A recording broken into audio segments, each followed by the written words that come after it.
가을 단풍이 절정을 이루던 10월의 어느 목요일 오후 김정호의 휴대폰이 울렸다. 화면에 뜬 고향집이라는 글자를 보는 순간 그의 가슴이 철렁 내려앉았다. 아버지의 목소리가 아닌 낯선 여성의 목소리가 들려왔다. 혹시 김덕수 씨의 아드님이세요? 저는 119 구급대원입니다. 아버님께서 전화를 받은 지 1시간 후 정호는 서울에서 고향인 안성으로 향하는 고속도로를 달리고 있었다. 핸들을 잡은 손이 떨렸다. 76세의 아버지는 혼자 살림을 하시며 여전히 건강하셨는데 갑작스런 심근경색이었다고 했다. 병원 응급실에서 정호는 이미 와 있던 둘째 동생 정민을 만났다. 정민은 인근 도시인 평택에서 중학교 교사로 일하고 있어 가장 먼저 도착할 수 있었다. 두 형제는 말없이 서로를 바라보다가 정민이 먼저 입을 열었다. 형, 아버지가. 정민의 목소리가 떨렸다. 의사 선생님이 오후 2시쯤 돌아가셨다고 하네요. 정호는 무릎이 꺾이는 것을 느꼈다. 마지막으로 아버지와 제대로 된 대화를 나눈 게 언제였는지 기억이 나지 않았다. 바쁘다는 핑계로 명절에나 얼굴을 비추던 자신이 원망스러웠다. 막내 정수는 부산에서 올라오느라 밤 10시가 되어서야 도착했다. 34세의 정수는 세 형제 중 유일하게 결혼을 하지 않은 채로 부산에서 작은 카페를 운영하고 있었다. 정수가 병원에 도착했을 때 아버지의 시신은 이미 장례식장으로 옮겨진 후였다. 죄송해요, 형들. 너무 늦었네요. 정수의 눈가가 벌써 빨갛게 부어 있었다. 장례식장에서의 첫날 밤은 길고도 어색했다.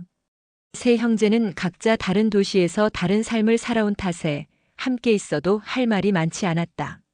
40대 중반인 큰형 정호는 서울에서 중견기업의 부장으로 일하며 두 아이를 키우고 있었고 정민은 평택에서 교사로 일하며 딸 하나를 둔 가정을 꾸리고 있었다. 조문객들이 하나둘 찾아와 인사를 나누는 가운데 오랜 시간 아버지와 가까이 지내던 이웃들의 이야기를 들으며 형제들은 자신들이 아버지에 대해 얼마나 모르고 있었는지 깨달았다.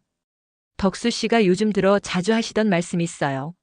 30년 넘게 옆집에 살던 할머니가 말했다. 아들들이 다 성공해서 자랑스럽지만 가끔은 그냥 함께 밥 한 번 먹었으면 좋겠다고 하시더라고요. 그 말을 듣는 순간 정호는 가슴이 메어오는 것을 느꼈다. 정민과 정수도 고개를 숙였다.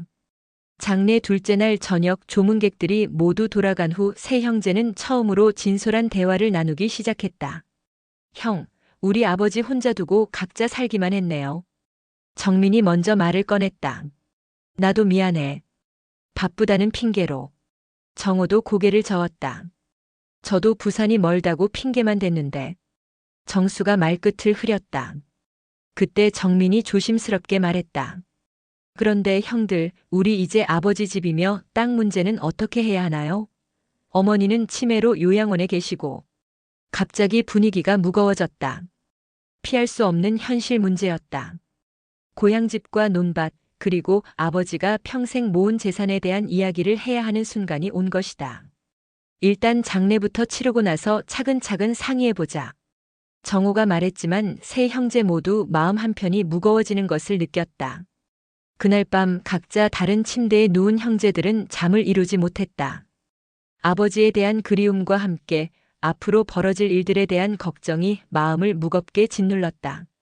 30년 가까이 뿔뿔이 흩어져 살아온 형제들이 다시 한자리에 모인 것은 아버지의 죽음이라는 슬픈 계기 때문이었지만 이것이 새로운 시작이 될지 아니면 더 큰 갈등의 시작이 될지는 아무도 알 수 없었다. 장례 마지막 날 아침 발인을 앞두고 세 형제는 아버지의 영정 앞에서 마지막 인사를 나누었다. 그리고 서로 다짐했다. 아버지가 그토록 바라셨던 형제간의 화목을 지켜나가겠다고. 하지만 그들은 아직 몰랐다. 곧 그들 앞에 놓일 시련이 얼마나 클지를. 장례를 마친 지 일주일 후 세 형제는 다시 고향 집에 모였다. 빈집이 된 아버지의 집은 적막했고 곳곳에 남아있는 아버지의 흔적들이 형제들의 마음을 더욱 무겁게 만들었다. 자, 이제 정말 이야기를 해야겠네요. 정호가 거실 탁자에 앉으며 입을 열었다. 아버지 재산 정리도 해야 하고 어머니 요양비도 계속 나가고 있으니까요. 정민은 고개를 끄덕이며 가져온 서류 봉투를 탁자 위에 놓았다. 제가 아버지 방을 정리하면서 찾은 건데요. 아버지가 남기신 편지와 문서들이에요. 첫 번째로 나온 것은 아버지가 손으로 직접 쓴 편지였다. 정호가 조심스럽게 펼쳐 읽기 시작했다. 사랑하는 아들들아. 내가 이 편지를 쓰는 것은 언젠가 있을 그날을 대비해서다. 너희들이 서로 다투지 않고 화목하게 지냈으면 하는 마음에서 이 글을 남긴다. 편지를 읽는 정호의 목소리가 떨렸다. 정민과 정수도 숨을 죽이고 들었다. 정호야, 너는 큰아들로서 늘 책임감이 강했다. 정민이는 중간에서 늘 형제들을 챙겨줬고 정수는 막내지만 어른스러웠다. 너희 모두가 내 자랑이다. 그리고 편지 마지막 부분에 이런 내용이 있었다. 제사는 다음과 같이 하고 싶다. 고향집은 정호에게, 뒷산 논밭은 정수에게 남긴다. 정민이에게는 현금과 예금을 남긴다. 이것이 내 뜻이니 서로 원망하지 말고 받아들여 달라. 편지를 다 읽은 후 거실에는 무거운 침묵이 흘렀다. 정민의 얼굴이 굳어졌다. 형, 이게 무슨 말이에요? 정민의 목소리에 당황스러움이 묻어났다. 집은 형한테 주고 땅은 정수한테 주고 저한테는 현금이요?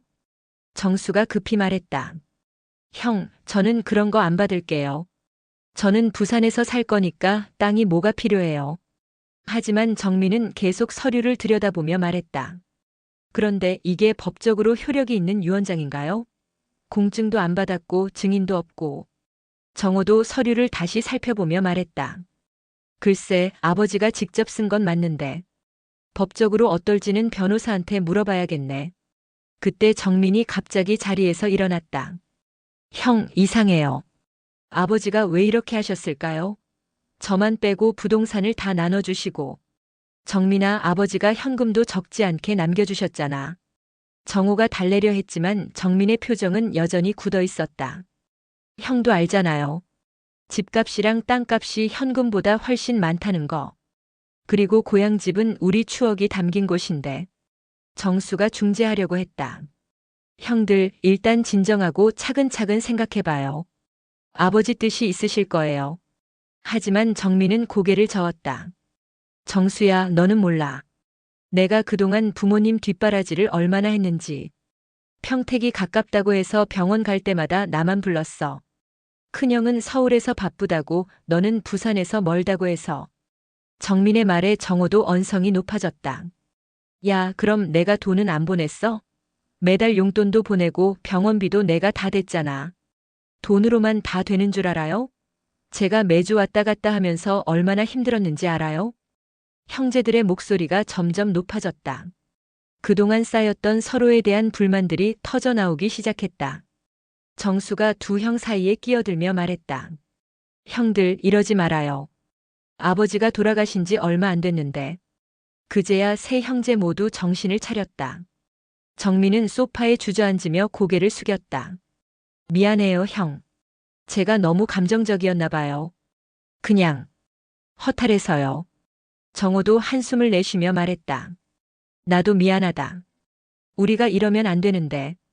그날 저녁 세 형제는 각자 다른 방에서 잠을 청했지만 아무도 제대로 잠들지 못했다. 아버지의 유언장은 형제들 사이에 첫 번째 균열을 만들어내고 있었다.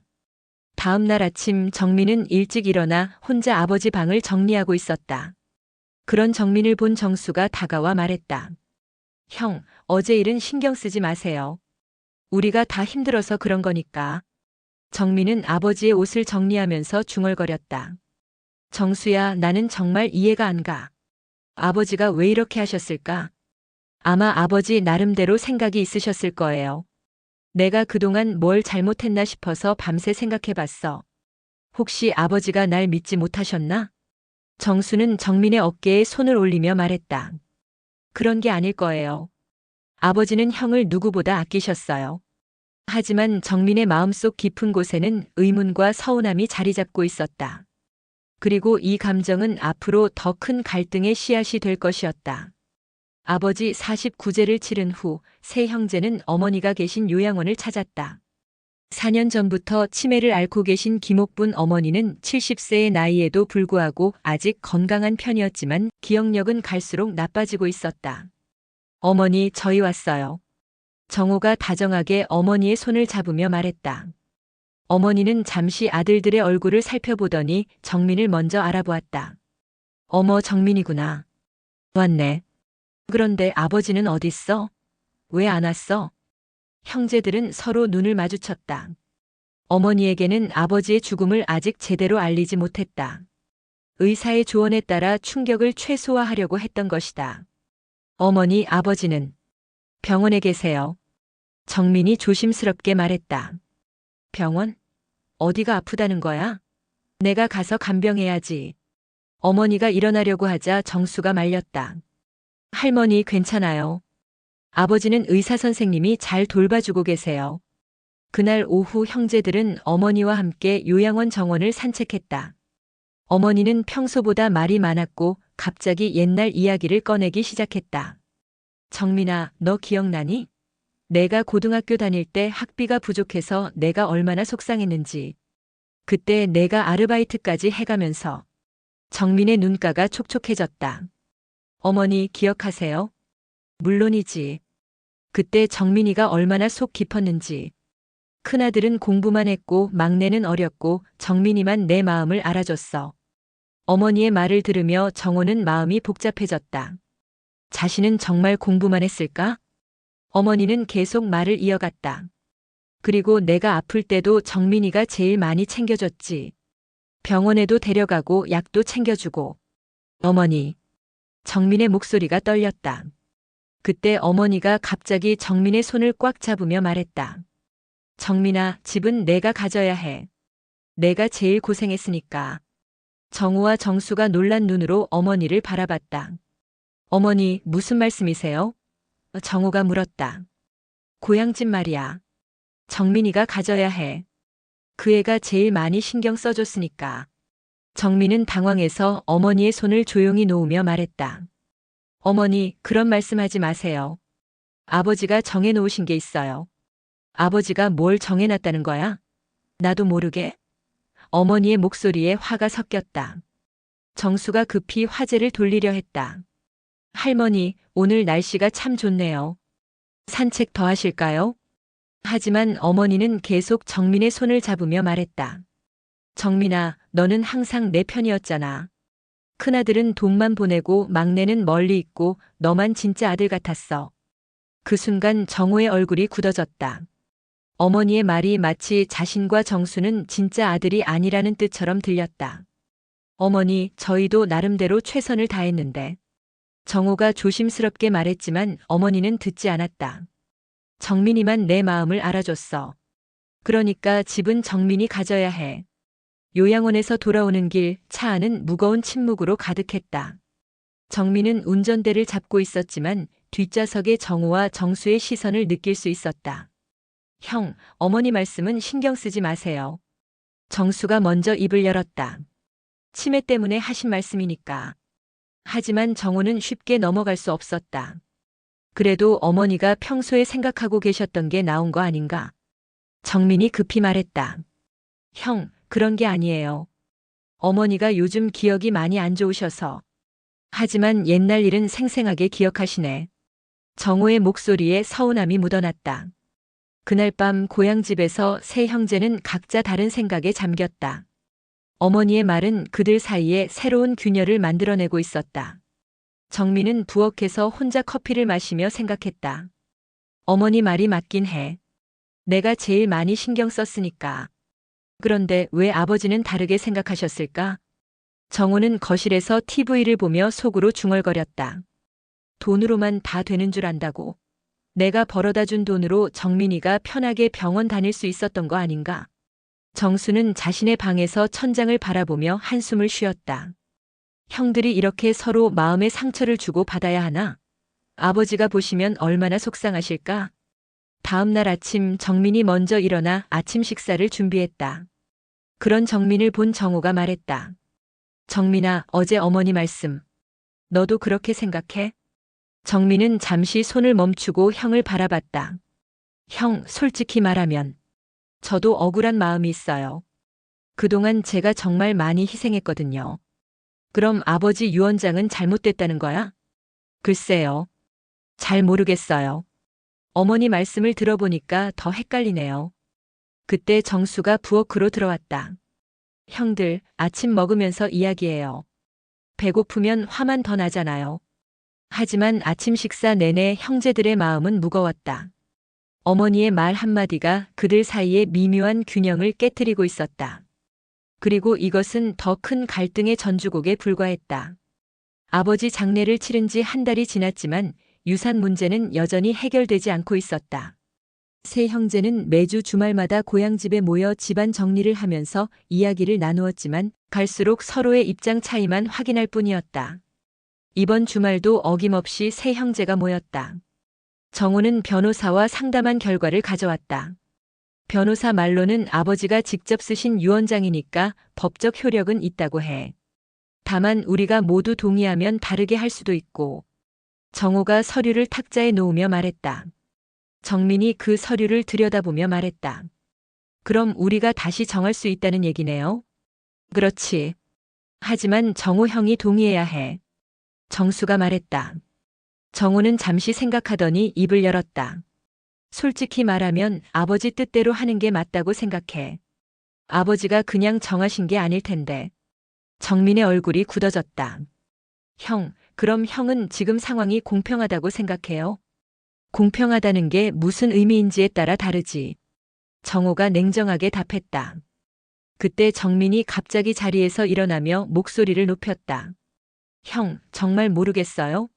제가 그동안 얼만큼 희생했는지. 희생? 너 혼자만 희생했어? 정호도 언성을 높였다. 그럼 형은 뭘 희생했는데요? 서울에서 편하게 살면서 돈만 보내면 다예요? 돈만? 야, 김정민. 내가 부모님 병원비며 용돈이며 다 어디서 나온 줄 알아? 형제들의 다툼이 시작되자 정수가 말렸다. 형들, 제발 이러지 말아요. 하지만 두 형은 이미 감정이 격해져 있었다. 정민이 계속 말했다. 돈이면 다예요? 제가 매주 왔다 갔다 하면서 얼마나 힘들었는지 알아요? 제 가족도 챙겨야 하는데 부모님까지 챙기느라 얼마나 스트레스 받았는지. 그럼 나는 스트레스 안 받았어? 매달 몇백만 원씩 보내면서. 우리 집 살림은 얼마나 빠듯했는지 알아? 정호도 지지 않고 맞받아쳤다. 몇백만 원이요? 과장하지 마세요. 용돈 50만 원, 병원비 좀 내준 게 다잖아요. 50만 원이 적어? 그리고 어머니 요양원비는? 집 수리비는? 내가 다 됐어. 두 형의 말다툼을 듣던 정수가 끼어들었다. 형들 진정해요. 이렇게 싸우면 뭐해요? 그런데 이번에는 정민이 정수에게 화를 냈다. 정수야, 너도 할 말 있으면 해. 부산에서 멀다고 핑계 대면서 제일 편하게 살았잖아. 정수의 얼굴이 상했다. 형, 저도 나름대로 했어요. 명절 때마다 올라왔고 용돈도 보내드렸어요. 용돈? 얼마나 보냈는데? 20만 원? 30만 원? 정민이 비웃듯 말했다. 형, 저는 카페 운영하면서 겨우겨우 사는데 그것도 적지 않아요. 그때 정호가 끼어들었다. 정수야, 솔직히 너는 제일 자유롭게 살았잖아. 결혼도 안 하고 자기 하고 싶은 일만 하고. 형, 그게 무슨 말이에요? 제가 결혼 안 한 게 잘못인가요? 잘못이라는 게 아니라 책임이 적었다는 거지. 정수가 벌떡 일어나며 소리쳤다. 책임이 적었다고요? 그럼 제가 지금까지 뭐 한 거예요? 저도 나름대로 최선을 다했는데. 세 형제의 목소리가 점점 높아지면서 그동안 마음속에 쌓아두었던 불만들이 터져나오기 시작했다. 정민이 정호를 향해 말했다. 형, 솔직히 말해요. 형은 맏아들이라는 이유로 항상 특별 대우받았잖아요. 대학 등록금도 형 것만 다 대줬고 결혼할 때도 집 장만해줬고. 그건 내가 달라고 한 게 아니야. 부모님이 해주신 거지. 그렇다고 당연하게 받아들이면 돼요? 저희도 똑같은 아들인데? 정호도 억울했다. 그럼 내가 편하게 살았어? 맏아들이라고 부담이 얼마나 컸는지 알아? 너희들 뒷바라지까지 생각해야 했는데. 뒷바라지요? 웃기네요. 형이 저희한테 해준 게 뭐가 있어요? 그때 정수가 두 형 사이에서 소리쳤다. 형들 그만해요. 이렇게 싸워서 뭐가 나와요? 하지만 정민은 멈추지 않았다. 정수야, 너도 편한 소리 하지 마. 너는 모든 걸 다 피해가면서 살았잖아. 부모님 일도 집안일도 다 형들한테 맡기고 저도 할 수 있는 만큼 했어요. 할 수 있는 만큼이 그거였어요. 1년에 몇 번 얼굴 비추는 게. 정수의 눈에 눈물이 고였다. 형, 저는 형들처럼 능력이 안 돼요. 돈도 많이 못 벌고 가까이 살지도 못하고. 핑계야, 다 핑계. 정민이 차갑게 말했다. 그때 정호가 정민을 향해 말했다. 너도 그렇게 말할 자격 있어? 평택에서 안성까지 1시간 거리에서 뭘 그렇게 힘들다고 그러는 거야? 1시간이면 가까운 거예요? 매주 왔다 갔다 하면서 얼마나 피곤했는지. 그럼 나는 서울에서 안성까지 얼마나 걸리는데? 그래도 중요한 일 있을 때마다 내려왔잖아. 중요한 일 있을 때만이요? 평상시에는 언제 오셨어요? 바빠서 못 온 거야. 가족 먹여 살리느라. 그것도 핑계예요. 형이 정말 부모님 생각했으면 시간 냈을 거예요. 정호의 얼굴이 붉어졌다. 야, 김정민. 지금 내가 불효자라는 거야? 제가 언제 그런 말 했어요? 하지만 솔직히 말하면 형은 돈으로만 해결하려고 했잖아요. 돈이 얼마나 중요한데? 그 돈이 없었으면 어머니 요양원도 못 보내고 아버지 병원비도 못 냈어. 그렇다고 해서 집을 다 가져가는 게 맞아요?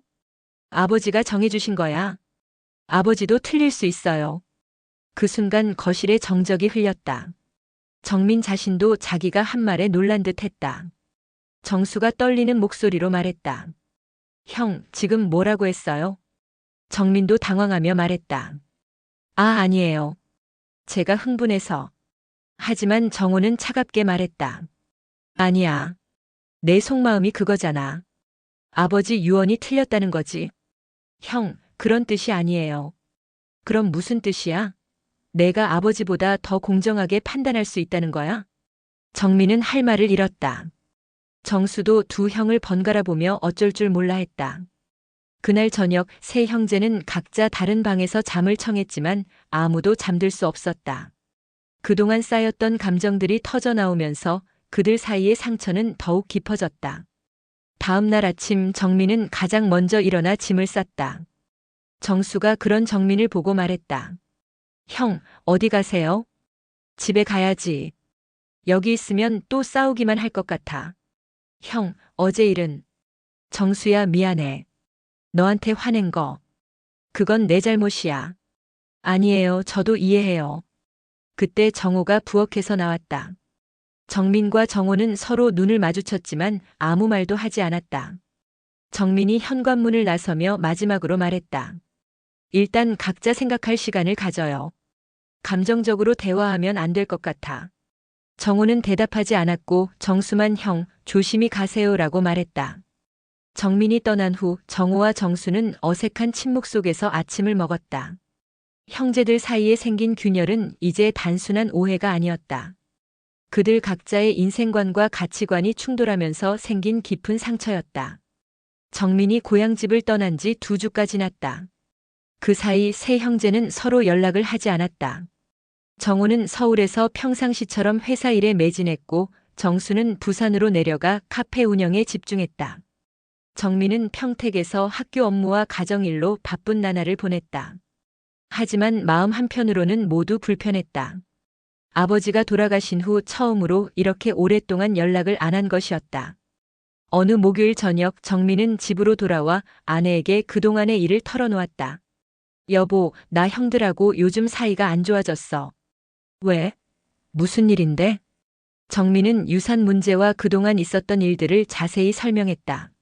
아내는 차분히 듣더니 말했다. 그럼 당신이 억울하긴 하네.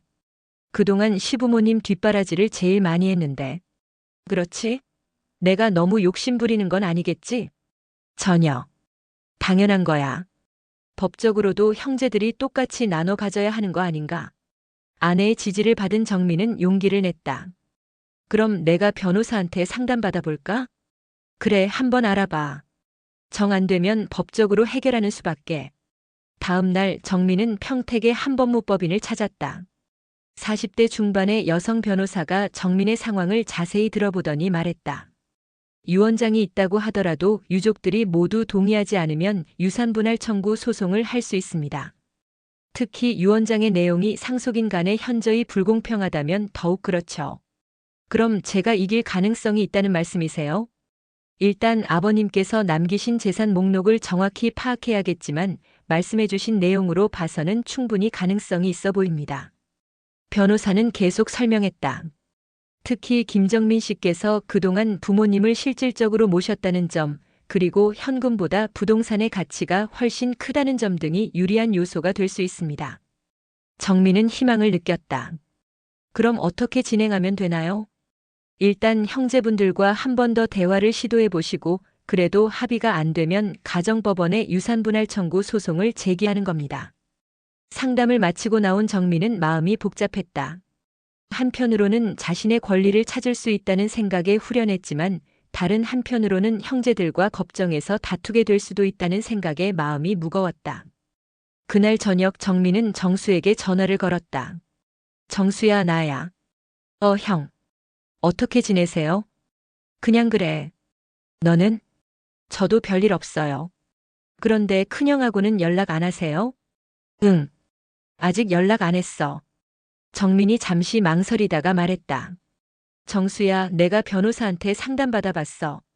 전화 너머로 정수의 한숨 소리가 들렸다. 형, 설마 소송하시려는 건 아니죠? 글쎄, 큰형이 계속 아버지 유언장만 고집하면 어쩔 수 없지. 형, 진짜 형제끼리 법정에서 다투실 거예요? 정수야, 너는 내 입장을 이해 못해? 내가 그동안 얼마나 희생했는데. 이해는 해요. 하지만 소송까지 하면 우리 관계는 정말 끝나는 거 아닌가요? 정민도 그 점이 걱정됐지만 억울한 마음이 더 컸다. 그럼 내가 계속 손해만 봐야 해? 형, 일단 큰형하고 한 번 더 대화해봐요. 제가 중간에서 얘기해 볼게요.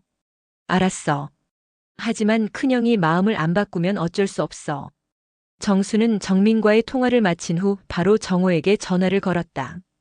형, 저 정수예요. 정수야. 잘 있었어? 형, 큰일 났어요. 정민이 형이 변호사한테 상담받아 봤대요. 정호의 목소리가 굳어졌다. 뭐? 소송하겠다는 거야?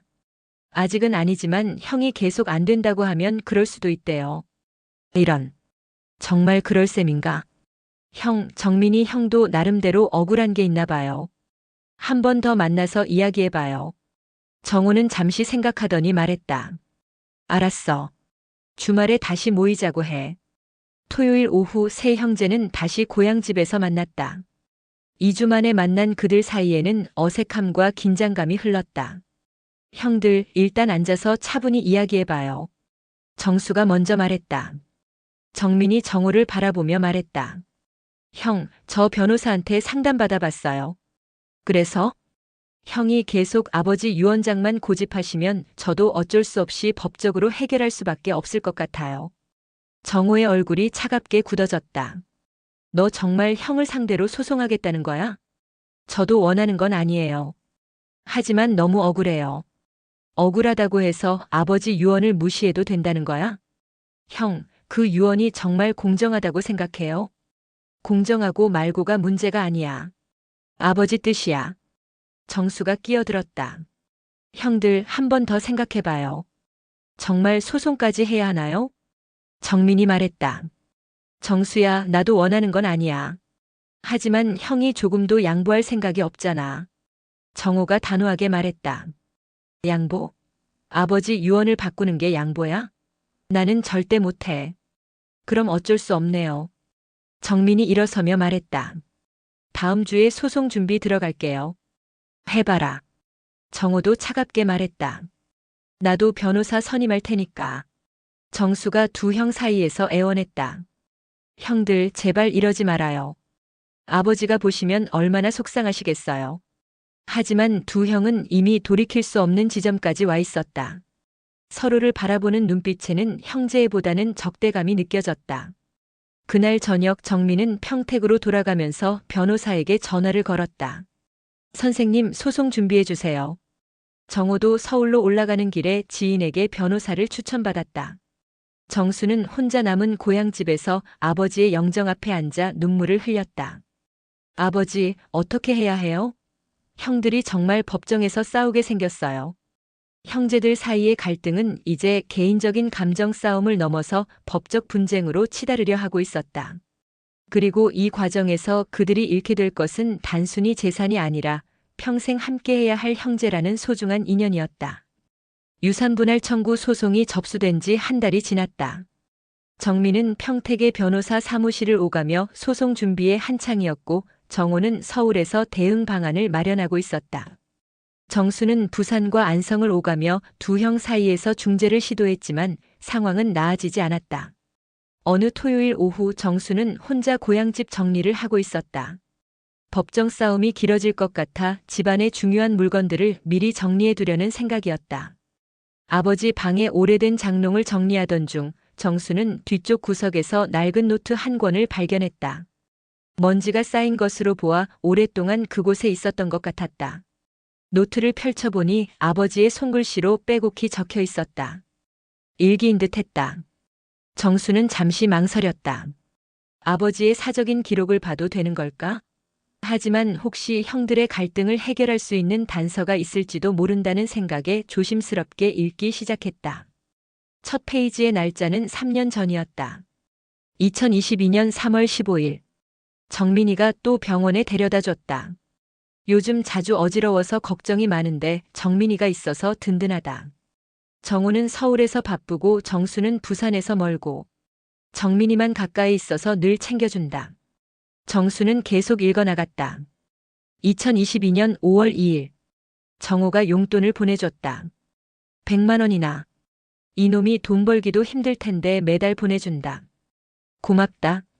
하지만 돈보다는 가끔 얼굴 보고 싶다. 2022년 7월 10일. 정수가 부산에서 올라왔다.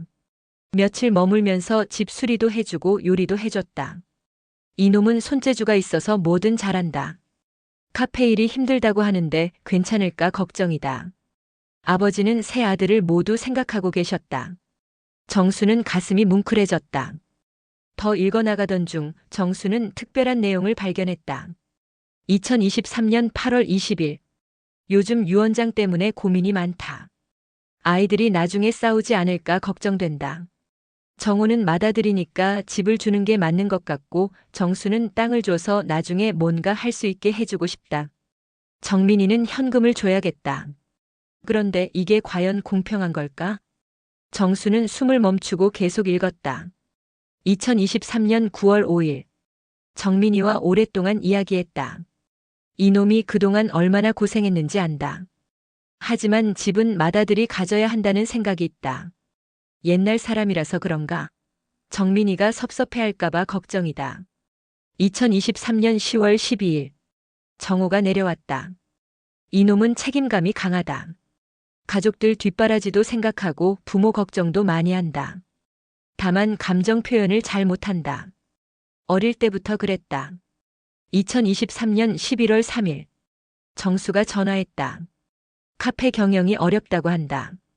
이놈은 예술가 기질이 있어서 돈 버는 걸 잘 못한다. 땅이라도 줘서 나중에 도움이 되었으면 좋겠다. 그리고 마지막 페이지에는 이런 내용이 있었다. 2024년 2월 14일.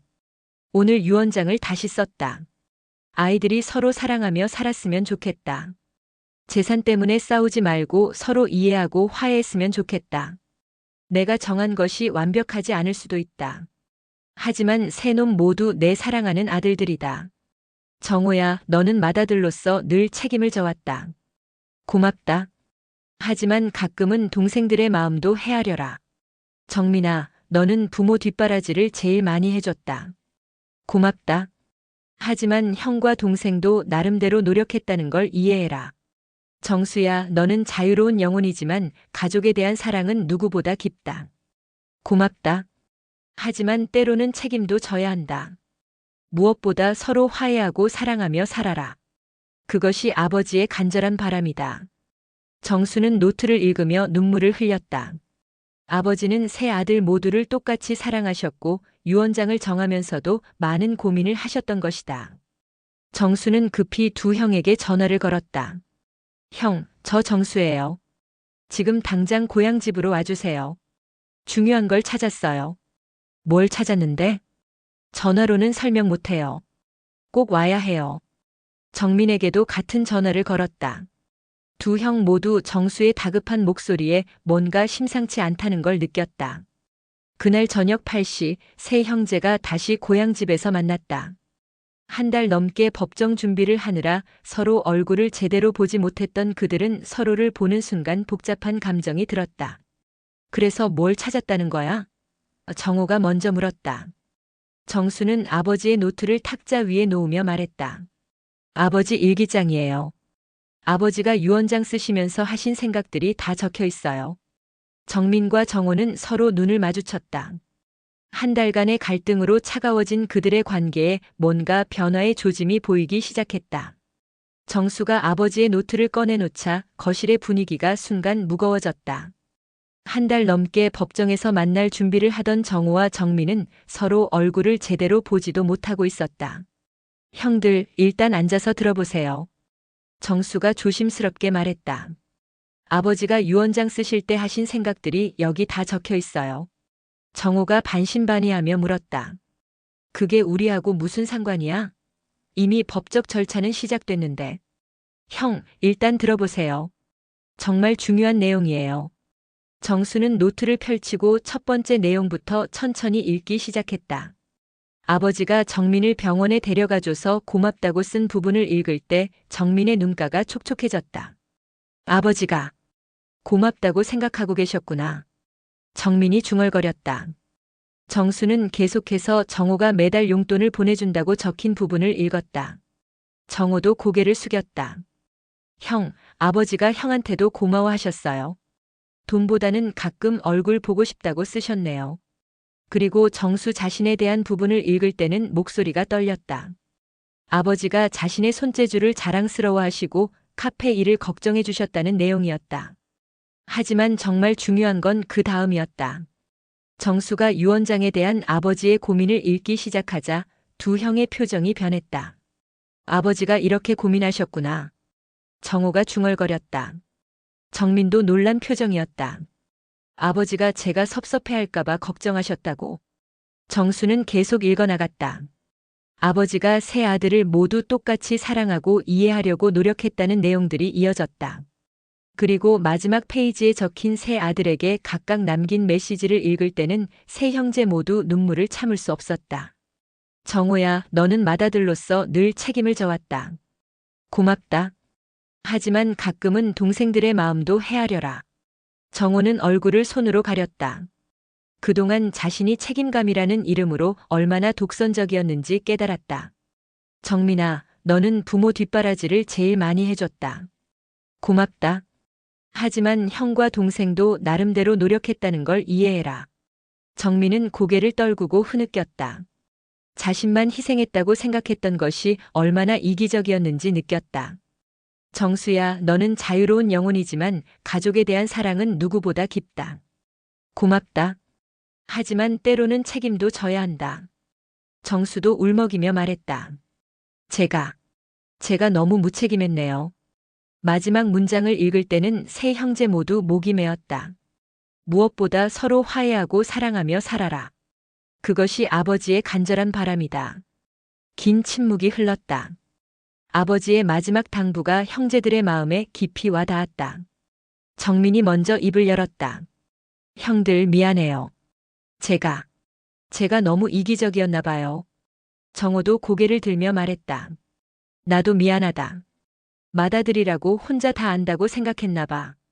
정수가 두 형을 바라보며 말했다. 형들, 우리 아버지 말씀대로 해요. 서로 이해하고 화해해요. 하지만 아직 구체적인 해결책은 나오지 않았다. 감정적으로는 화해했지만 실제 유산 문제는 여전히 남아 있었다. 정호가 먼저 말했다.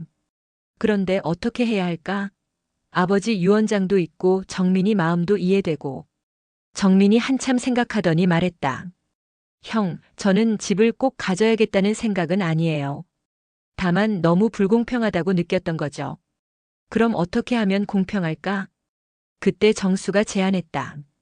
형들, 이렇게 하는 건 어때요? 일단 아버지 유언장은 존중하되 서로 조금씩 양보하는 거요. 어떻게?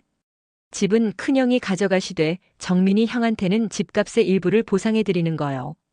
그리고 땅은 저는 정말 필요 없으니까 형들이 나눠 가지세요. 정호가 고개를 끄덕였다.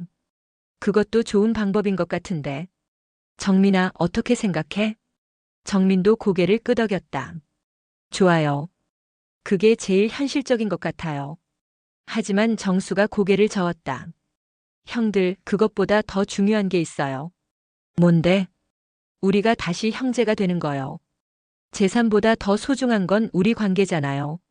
정우와 정민이 서로를 바라봤다. 한 달 넘게 법정에서 싸울 준비를 하면서 잊고 있었던 것이 있었다. 그들은 재산을 두고 다투는 남남이 아니라 어린 시절부터 함께 자란 형제라는 사실이었다. 정민아, 미안했다. 정호가 진심으로 말했다. 내가 그동안 얼마나 고생했는지 몰라줘서. 형도 미안해요. 형 입장은 생각 안 하고 제 얘기만 했네요. 정수가 두 형의 어깨에 손을 올리며 말했다. 형들, 이제 진짜 화해하신 거죠? 세 형제는 서로를 껴안았다. 그동안 쌓였던 오해와 감정들이 눈물과 함께 씻겨나가는 것 같았다. 그날 밤 세 형제는 오랜만에 함께 저녁을 먹었다. 아버지가 생전에 자주 앉으셨던 그 식탁에서 어린 시절 이야기도 하고 서로의 근황도 나누며 늦은 시간까지 대화를 나눴다. 형들, 우리 이제 어떻게 할까요? 정민이 물었다. 정호가 답했다. 일단 소송부터 취하하자. 그리고 우리끼리 합의해서 정리하고. 그래요. 그리고 앞으로는 정기적으로 만나요. 정수가 제안했다. 한 달에 한 번씩이라도. 좋은 생각이야. 정민도 동의했다. 그날 밤 세 형제는 각자 다른 방에서 잠을 청했지만 이번에는 편안한 마음으로 잠들 수 있었다. 아버지의 마지막 메시지가 그들에게 진정한 화해의 길을 열어준 것이다. 아버지의 영정 앞에서 정수가 혼자 말했다. 아버지, 저희 이제 정말 화해했어요. 걱정 마세요. 아버지의 일기장을 발견한 지 일주일 후 세 형제는 다시 고향집에 모였다. 이번에는 감정적인 대립이 아니라 구체적인 해결 방안을 논의하기 위해서였다. 정호가 가져온 서류를 탁자에 펼치며 말했다. 일단 소송 취하 서류는 어제 제출했어. 이제 우리끼리 합의해서 정리하면 돼. 정민도 고개를 끄덕였다. 저도 변호사한테 모든 절차 중단한다고 통보했어요. 정수가 안도의 표정을 지으며 말했다. 다행이에요. 이제 진짜 형제답게 해결할 수 있겠네요. 정호는 미리 준비해온 제안서를 꺼냈다. 내가 며칠 생각해 본 건데 이렇게 하면 어떨까? 제안서의 내용은 다음과 같았다. 첫째, 고향집은 정호가 상속받되 집값의 30%를 정민에게 현금으로 보상한다. 둘째, 뒷산 논밭은 정민과 정수가 반반씩 나눠 갖는다. 셋째, 아버지의 예금과 보험금은 세 형제가 균등하게 나눈다. 넷째, 어머니 요양비는 계속해서 세 형제가 공동으로 부담한다. 정민이 제안서를 읽어보더니 말했다.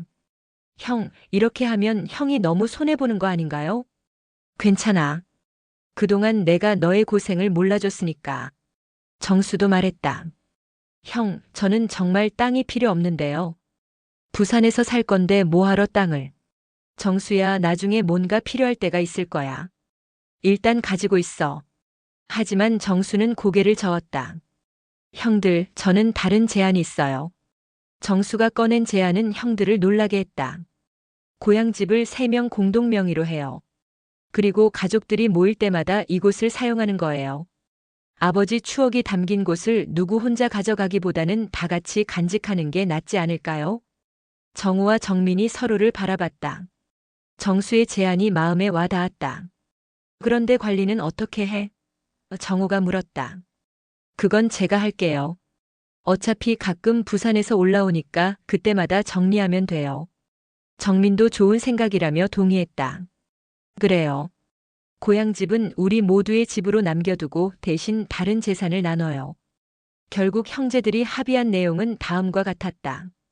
첫째, 고향집은 세 형제 공동 명의로 하되 정수가 관리를 담당한다. 둘째, 뒷산 논밭은 정우와 정민이 반반씩 나눠 갖는다. 셋째, 아버지의 현금과 보험금은 세 형제가 균등하게 상속받는다. 넷째, 어머니 요양비와 고향집 관리비는 세 형제가 공동 부담한다. 5째, 매월 첫째 주 토요일에는 고향집에서 정기 모임을 갖는다. 그런데 이렇게 하면 아버지 유언장과 다른 건데. 정민이 조심스럽게 말했다. 정호가 답했다. 아버지가 일기장에 쓰신 마지막 말씀 기억해? 내가 정한 것이 완벽하지 않을 수도 있다고 하셨잖아. 그리고 서로 화해하고 사랑하며 살라고 하셨고. 정수도 고개를 끄덕였다. 맞아요. 아버지가 정말 원하셨던 건 우리가 화목하게 사는 거였어요. 그날 오후 세 형제는 함께 어머니를 찾아뵈었다. 어머니에게 그동안의 일과 앞으로의 계획을 설명드렸다. 어머니, 저희가 아버지 재산 문제 다 정리했어요. 그리고 앞으로 더 자주 뵐게요. 어머니는 새 아들의 얼굴을 번갈아 보시더니 미소를 지으셨다. 그래, 얘들아. 형제끼리 사이좋게 지내라. 그게 엄마 아빠가 제일 바라는 거야. 비록 치매로 많은 것을 기억하지 못하시지만 어머니는 아들들이 화해했다는 것만큼은 정확히 느끼시는 것 같았다. 저녁에는 세 형제의 가족들이 모두 고향집에 모였다. 정호의 아내와 두 아이, 정민의 아내와 딸이 함께했다. 정수는 아직 혼자였지만 형들의 가족을 자신의 가족처럼 대했다. 삼촌, 우리 자주 올 수 있어요? 정호의 큰딸이 정수에게 물었다. 물론이지. 이제 이 집은 우리 모두의 집이니까. 아이들이 고향집 마당에서 뛰노는 모습을 보며 세 형제는 뿌듯함을 느꼈다. 이곳에서 자신들도 어린 시절을 보냈던 것처럼 이제 아이들에게도 좋은 추억을 만들어줄 수 있을 것 같았다. 그날 밤 세 형제는 아버지의 영정 앞에서 마지막 인사를 나눴다. 아버지, 저희 이제 정말 화해했어요. 앞으로는 형제답게 잘 지낼게요. 정호가 말했다. 아버지가 원하셨던 대로 서로 사랑하며 살겠어요. 정민도 덧붙였다. 그리고 이 집도 잘 지킬게요. 아버지 추억이 담긴 소중한 곳이니까. 정수가 마지막으로 말했다. 한 달 후 첫 번째 정기 모임이 열렸다. 세 형제와 가족들이 고향집에 모여 함께 식사를 하고 이야기를 나눴다. 아버지가 생전에 그토록 원하셨던 모습이었다. 정민이 아버지의 사진을 바라보며 말했다. 아버지, 이제 보이시죠? 저희가 이렇게 잘 지내고 있어요. 정호도 웃으며 말했다. 그리고 아버지가 주신 교훈도 잊지 않을게요. 서로 이해하고 화해하는 것의 소중함을요. 정수는 새로 구입한 커피 머신으로 커피를 내리며 말했다. 형들, 앞으로도 쭉 이렇게 지내요. 아버지가 가장 기뻐하실 거예요. 고향집 거실에는 따뜻한 웃음소리가 가득했다. 한때 유산 때문에 갈라져 법정에서 만날 뻔했던 형제들이 이제는 진정한 가족이 되어 있었다. 아버지의 집은 이제 단순한 부동산이 아니라 형제들과 그 가족들을 이어주는 소중한 공간이 되었다. 그리고 이곳에서 아이들이 자라며 만들어갈 새로운 추억들이 또 다른 가족의 역사가 될 것이었다. 6개월 후 정수는 부산에서 고향으로 완전히 이주했다. 고향집을 관리하면서 작은 카페도 운영하기로 한 것이다. 형들과 가까이 지내고 싶다는 마음과 함께 어머니를 더 자주 뵐 수 있다는 것도 큰 이유였다. 정수야, 잘 결정했어. 정호가 정수의 어깨를 두드리며 말했다. 이제 우리 정말 가족 같네요. 정민도 웃으며 말했다. 그리고 1년 후 정수에게도 좋은 인연이 찾아왔다. 고향에서 만난 초등학교 교사와 연애를 시작한 것이다. 형들은 정수의 연애를 진심으로 축하해 주었다. 이제 정수도 가정을 꾸리겠네. 정호가 기뻐했다. 우리 가족이 더 커지는 거네요. 정민도 환영했다. 아버지가 돌아가신 지 2년이 지난 지금 세 형제는 그 어느 때보다 가까운 사이가 되었다. 유산을 둘러싼 갈등은 오히려 그들을 더욱 단단하게 만들어준 시련이었다. 매월 첫째 주 토요일 고향집에서는 여전히 정기 모임이 열린다. 이제는 정수의 연인도 함께하고 아이들도 더 많이 늘었다. 그리고 그 모임의 중심에는 항상 아버지의 사진이 자리하고 있다. 아버지, 저희 잘 지내고 있죠? 세 형제는 매번 그렇게 인사한다. 그리고 아버지도 분명 하늘에서 미소 짓고 계실 것이다. 자신이 그토록 바랐던 형제의 화목을 보며 진정한 유산은 재산이 아니라 사랑이라는 것을 아들들이 깨달았다는 사실에 만족하시면서 말이다. 고향집 마당에 핀 아버지가 좋아하시던 코스모스가 바람에 살랑이고 있다. 마치 잘했다, 얘들아라고 말씀하시는 것처럼